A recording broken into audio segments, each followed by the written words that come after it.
네, 안녕하세요. 반갑습니다. 엠뱅골드 김태훈 매니저입니다. 자, 오늘 시장, 미국의 점도표 관련된 부분들, 이런 것들이 이제 계속해서 국내 증시에 오늘까지도 영향을 주고 있다. 이렇게 보시면 좋을 것 같고요. 환율에 대한 부분들 계속해서 이제 고환율이 유지되고 있다 보니까 그런 부분들과 맞물리면서 전반적인 증시 분위기는 연말을 앞두고 좀 좋지 못한 모습을 보여주고 있습니다.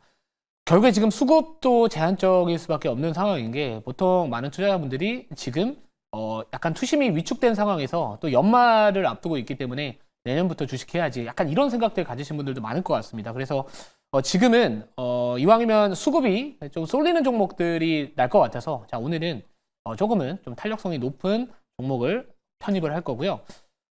대신 이제 리뷰를 먼저 도와드리고 시장에 대한 저의 개인적인 생각과 앞으로의 방향 그리고 오늘 공략할 종목 순으로 말씀을 드리도록 하겠습니다. 자, 먼저 HEM 파마 말씀을 좀 드려보면은, 사실 HEM 파마는, 계속해서 그 목표가를 높이고 그날 오후에 달성하고 또 다음날 달성되고 막 이런 식으로 계속해서 지금, 가격 전략이 맞아 떨어지고 있는데, 오늘은 이제 시장 분위기도 전반적으로 좀 그렇고요. 최근에 이제 이 종목이 갑자기 삼양식품 또 관련된 부분들이 같이 또 엮이면서 삼양식품의 주가 흐름에 따라서 또 우리가 이런 종목들의 흐름을 좀 한번 보는 것도 나쁘지는 않겠다 이렇게 말씀을 드립니다.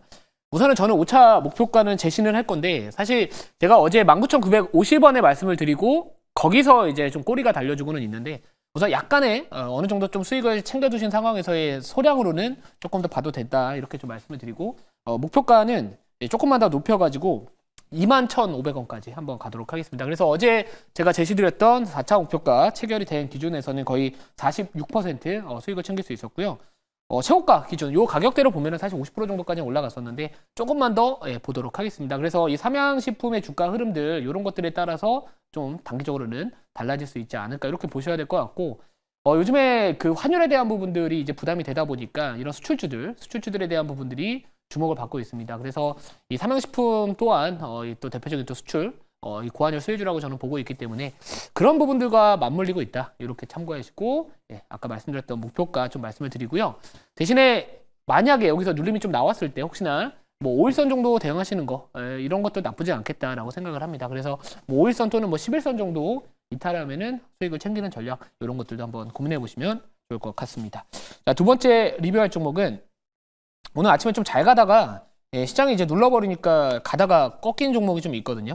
자, 바로 넥스트 칩입니다. 자, 넥스트 칩 같은 경우에는 제가 이제 어제 바로 편입을 했었나요? 그저께였죠, 그저께. 이틀 전에 이제 편입을 해가지고 오늘 이제 한 6% 정도까지 이제 수익 구간까지 좀 올라왔다가 시장이 받쳐주지 못하고 있습니다. 하지만 저는 이 넥스트 칩 같은 경우에는 이런 시장에서 나름대로 아직까지도 이 강보합 정도의 흐름들을 보여주고 있고 오늘 장중에 또 이렇게 5% 이상 또 상승 흐름이 나왔다라는 부분들을 바라본다면은 우선 시장이 전반적인 투심 자체가 조금이라도 개선이 되면은 이 종목은 다시 올라갈 여지는 저는 충분히 있어 보인다 이렇게 말씀을 드리도록 하겠습니다.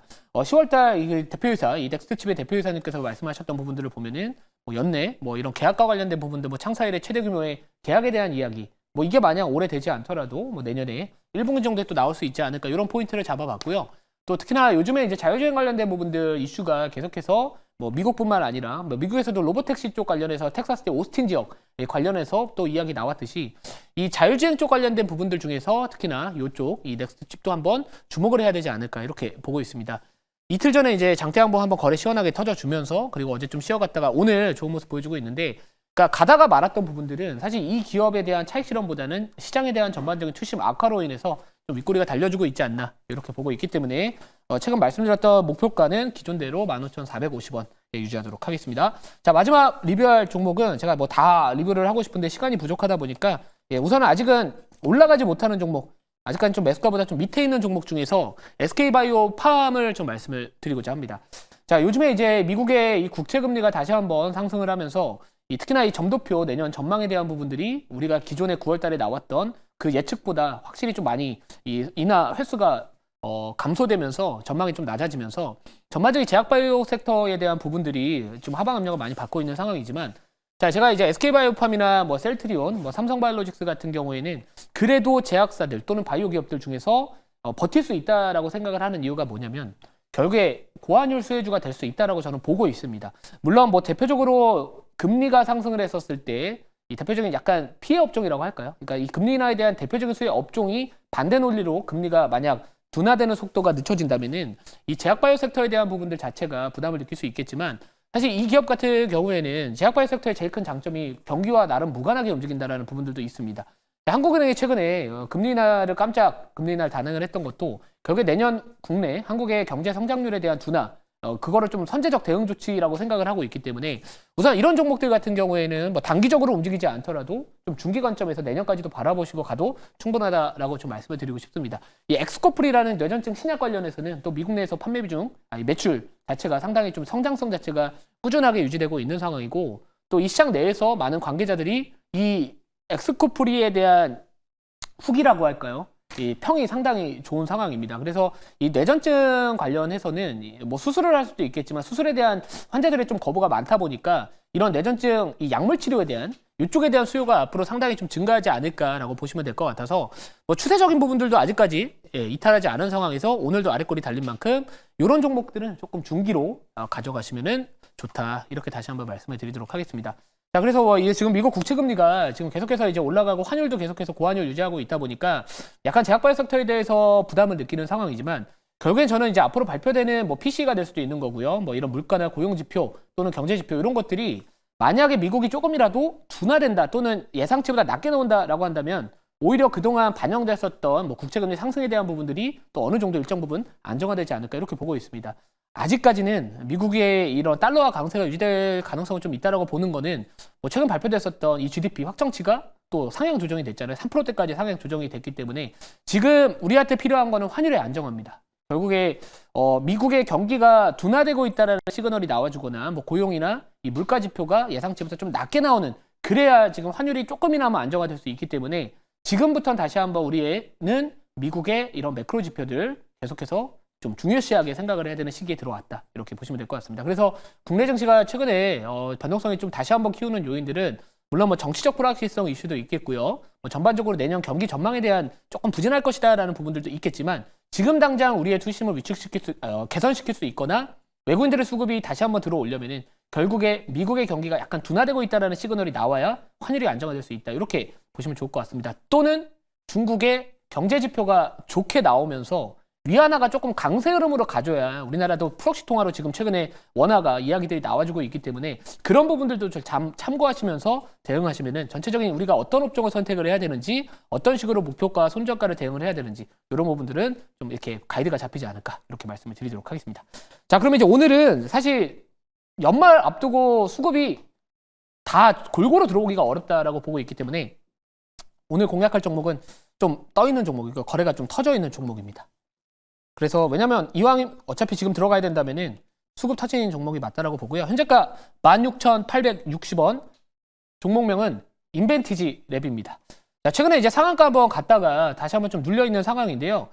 우선은 제가 이 인벤티지 랩을 공략을 하는 이유는 뭐 결국에 지금 뭐 김영환 매니저가 또 어제 공략했었던 뭐 전진건설 로봇 같은 경우에도 저는 지금 수급이 같은 테마, 같은 이슈가 있더라도 수급이 골고루 다 들어오지를 못하고 있습니다. 그 뜻은 전반적으로 투심 자체가 위축된 상황이기도 하고 투자자들이 지금 쉽게 주식시장에 매매할 수 있는 자금 자체가 이전보다 좀 적어졌다라는 부분들이 있기 때문에 지금 선택을 하게 된다면은 비만치료제 관련된 종목 중에서 제일 변동성이 크거나 수급이 유입된 종목들 내에서 움직이는 게 차라리 낫지 않을까 이렇게 보고 있는 상황입니다.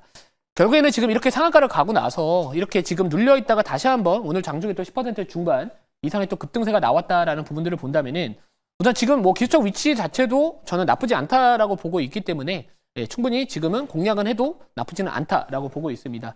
자료 보면서 조금만 더 말씀을 좀 드리고요. 가격 전략은 잠시 뒤에 다시 한번 말씀을 드리도록 하겠습니다. 자, 그래서 뭐 동사 같은 경우는 워낙 유명한 기업이죠. 뭐 장기지속형 주사 재개발에 필요한 뭐 마이크로 스피어 기술을 보유하고 있다. 뭐 최근에 또 특허 원천과 관련된 부분들 때문에 또 상한가를 가기도 했었고, 뭐 이 기술 같은 경우에는 뭐 약효 지속 기간을 1개월에서 최대 12개월까지 연장할 수 있다라는 부분들도 있습니다. 이 비만 치료제뿐만 아니라 다양한 파이프라인을 갖고 있고 실제로 그동안 많은 기술 이전 성과를 보여줬던 그 기업이다라고 보시면 될 것 같은데, 뭐 탈모 치료제, 치매 치료제, 그리고 당뇨, 비만 치료제 관련해서는 대용제약 또는 종근당, 유한양행과 같은 또 주요 기업들한테 기술 수출 이전하거나 아니면 기술 수출했다, 뭐 판권 계약을 했다 이런 이야기들도 나와주고 있습니다. 또 글로벌 제약사와의 또 추가 파트너십 계속해서 기대감이 좀 붙을 수 있는 상황이고요. 최근에 이제 특허, 원천 기술과 이 제네릭 쪽에 대한 진입 장벽을 조금 높여주기 위해서는 이 특허 쪽 관련된 부분들 다시 한번 주목을 저는 받을 수 있다라고 보고 있기 때문에 아무튼 요 인벤티지 랩도 그래도 이왕이면 비만 치료제 관련된 종목들 중에서 우리가 지금 공략을 하게 된다면은 좀 이렇게 거래가 붙어 있는 종목이 차라리 낫지 않을까라는 관점에서 말씀을 드리고요. 자, 제가 또 한 가지 말씀을 드린다면은 그 GLP-1 관련해서, 그러니까 다음 달에 있을 JP모건 헬스케어 컨퍼런스에서 지금 시장의 키워드가 딱 잡혀 있습니다. 트럼프 2기와 관련된 이런 바이오 제약 산업에 대한 정책적인 변화, 그리고 AI, 그리고 마지막으로 GLP-1 비만 치료제 관련된 이슈가 또 다시 한번 JP모건 헬스케어 컨퍼런스에서 주목을 받을 수 있다라는 그런 어떻게 보면 약간 일정에 대한 모멘텀도 있기 때문에 여러 가지 좀 맞물리는 종목이지 않을까 이렇게 말씀을 드리도록 하겠습니다. 자, 우선은 목표가는 25,500원 말씀을 좀 드리고요. 제가 목표가를 좀 높게 제시한 만큼 변동성이 좀 클 수 있습니다. 그래서 오히려 너무 손절가 짧게 잡으면은 터치되거나 그렇게 될 것 같기 때문에 조금 긴 관점에서 손절가는 14,000원을 잡고 대응을 하도록 하겠습니다. 네, 시험가는 오늘 공개 방송은 없고요. 제가 주말에 공개 방송하니까 그때 다시 한번 녹색 밴드 김태형 검색하시면 일정 공유 드리도록 하겠습니다.